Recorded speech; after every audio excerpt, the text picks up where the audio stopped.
2 Samuel 16. David has had an affair with the woman next door, a young woman called Bathsheba, and she was married to one of his most faithful soldiers, Uriah, and he gets Uriah murdered. And of course he sinned awfully, and he throws himself upon God's grace when really he should have been executed for that. And God forgives him and counts him as righteous. And we have the Psalms of David's penitence, and quite clearly God does forgive him. And God says this to him through Nathan the prophet, that your sins are forgiven. And him and Bathsheba go on to have children, and Solomon was their son.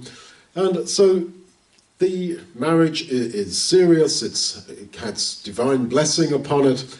They've repented, or David has repented and has been forgiven. And God has blessed his subsequent marriage. But Bathsheba had a grandfather, Ahithophel, who was one of David's great counselors. And Ahithophel can't forgive David, and so he stirs up David's son Absalom to make a rebellion and to try to kill David. And he gives Absalom all this advice what he should do, really trying to humiliate David as far as he can.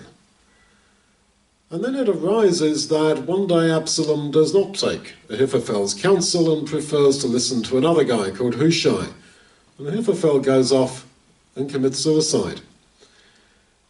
Well, you see there for all time where an inability to forgive will lead you.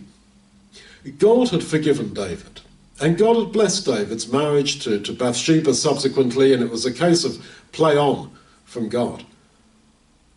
But Ahithophel couldn't forgive, even though God forgave. And it was obvious God had forgiven David, and God, through his own word, had stated, through his prophet Nathan, I have forgiven him.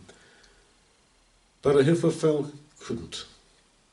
And that is the miserable end of that man. This is a possible future for you and me. Because God has stated about all the people who have hurt us, who are believers, that they are forgiven. He has forgiven them. If we cannot on our side forgive those whom God has forgiven, if we cannot accept his forgiveness of another, this will be our miserable end, a life of bitterness ending in death. Just take that seriously for what it is.